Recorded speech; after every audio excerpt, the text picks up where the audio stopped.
Hello students, मेरा नाम समीर कश्मीरी है और आप लोग मुझे एसके सर बुला सकते हैं।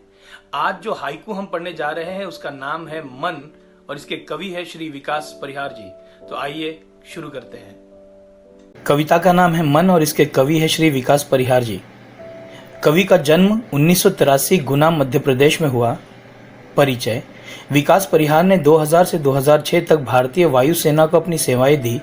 फिर पत्रकारिता के क्षेत्र में उतरने के बाद रेडियो से जुड़े। साहित्य में विशेष रुचि होने के कारण आप नाट्य गतिविधियों से भी जुड़े हुए हैं। हाइकू ये जापान की लोकप्रिय काव्य विधा है।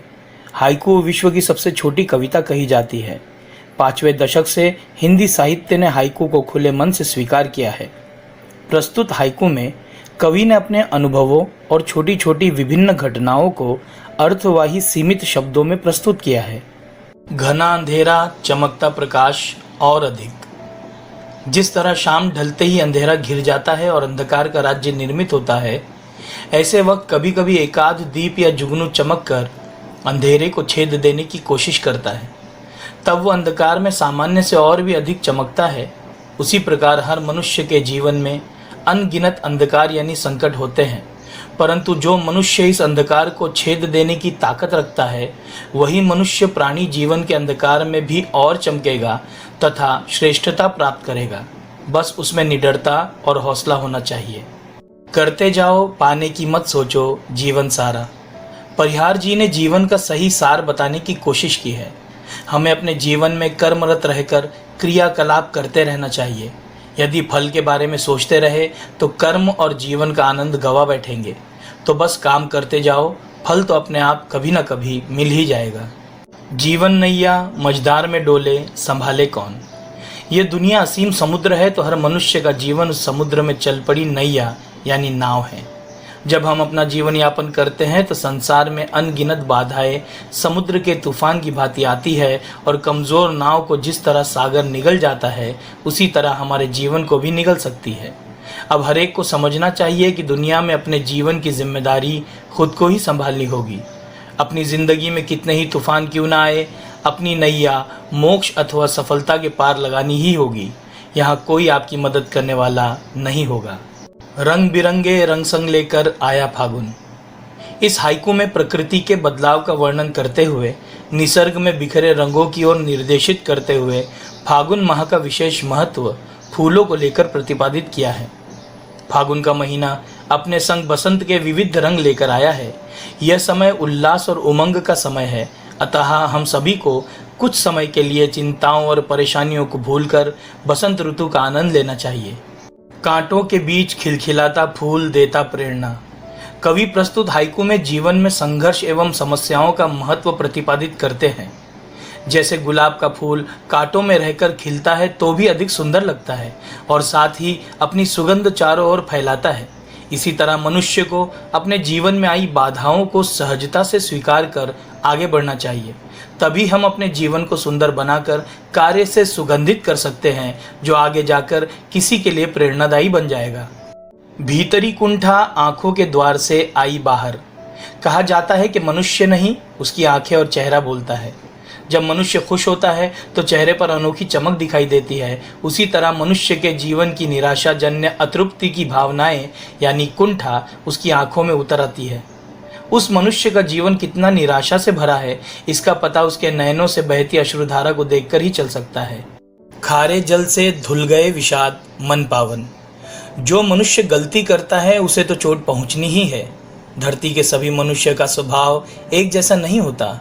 समझदार लोग अपने जीवन के प्रति आस्था, कर्म के प्रति निष्ठा रखने वाले अच्छे काम करते रहते हैं, परंतु भूल से या नासमझी से गलती हो जाती है और मन में असंतोष एवं रिश्तों में दूरियां आ जाती हैं। जब सही और गलत का फर्क हमारी समझ में आ जाता है तो मन के सारे दुख, विषाद, निराशा खारे जल यानी आंसुओं के रूप में बह निकलते हैं और हमारा मन, हमारी सोच एवं व्यवहार में पवित्रता आ जाती है। मृत्यु को जीना, जीवन विष पीना है जीजी विषा। मनुष्य को इस बात को समझना होगा कि जीवन जहर अर्थात अनगिनत बाधाओं एवं समस्याओं से भरा है और इस जहर को पीकर उसे अमृत में परिवर्तित कर जीवन को बेहतर बनाना ही जिंदगी है। यही जीने का मकसद और आकांक्षा होनी चाहिए। मृत्यु को जिस प्रकार अंतिम सत्य कहा जाता है, तो इसे ही जिंदगी बनाकर जीने का जज्बा रखना होगा, तभी जीवन सफल हो पाएगा। जीवन रूपी संग्राम में डटे रहना हमारी जिजीविषा का प्रमाण है।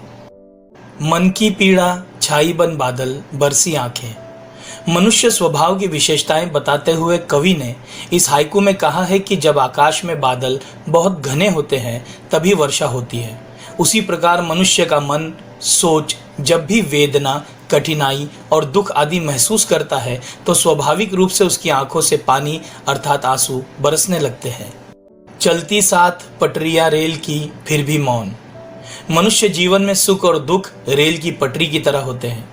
रेल की पटरियां साथ में चलती है परंतु कभी एक नहीं होती। उसी तरह मनुष्य के जीवन में सुख दुख बराबर साथ साथ चलते हैं पर एक नहीं होते। जैसे नदी के दो तीर कभी एक नहीं होते। जब पानी सूख जाता है तो उसके दो किनारे रहते ही नहीं और उस नदी को नदी भी नहीं कहा जा सकता। सितारे छिपे बादलों की ओट में, सूना आकाश। अपने जीवन की खुशियों को अनोखे ढंग से व्यक्त करने की सफल कोशिश इस हाइकू में की गई है। आकाश अर्थात जीवन, सितारे सुख और खुशियां देने वाले लोग और बादल अर्थात बाधा के रूपकों में जीवन की अहम बात बताने की कोशिश की है। परिहार जी कहते हैं कि जीवन रूपी आकाश पर जब खुशियां देने वाले लोग तारों की तरह चमकते हैं तो जीवन का आनंद अवर्णनीय होता है, परंतु हर सुख क्षणिक होता है और उसे बांटने वालों के चले जाने या विमुख हो जाने पर जीवन सूना हो जाता है। तुमने दिए जिन गीतों को स्वर, हुए अमर। कवि के अंदर अनोखी सामर्थ्य होती है। वो जिन रचनाओं तथा गीतों को स्वर देता है वे अमर हो जाते हैं और समाज में परिवर्तन आ जाता है। इसी प्रकार इस संसार में हमारे द्वारा किए गए कर्म ही अंत में याद किए जाएंगे। यदि कर्म अच्छे होंगे तो हम सदा सदा के लिए अमर हो जाएंगे। सागर में भी रहकर मछली प्यासी ही रही। कवि कहना चाहते हैं कि मछली सागर में रहती है परंतु वो सागर का पानी पी नहीं सकती और प्यासी ही रह जाती है। उसी प्रकार कोई व्यक्ति कितना ही धन धान्य से परिपूर्ण क्यों ना हो, यदि उसमें संतोष की भावना ना हो और वो किसी ज़रूरतमंद के काम नहीं आ सका तो उसका सारा ऐश्वर्य व्यर्थ चला जाएगा और उसे कभी संतुष्टि नहीं मिल पाएगी। आशा करता हूँ यह हाइकू आपको समझ में आ गई होगी। अगली बार फिर किसी कविता, पाठ या कहानी को लेकर आपके समक्ष उपस्थित होऊंगा। आपसे निवेदन है, जाने से पहले चैनल को सब्सक्राइब और फॉलो करना ना भूलें। धन्यवाद।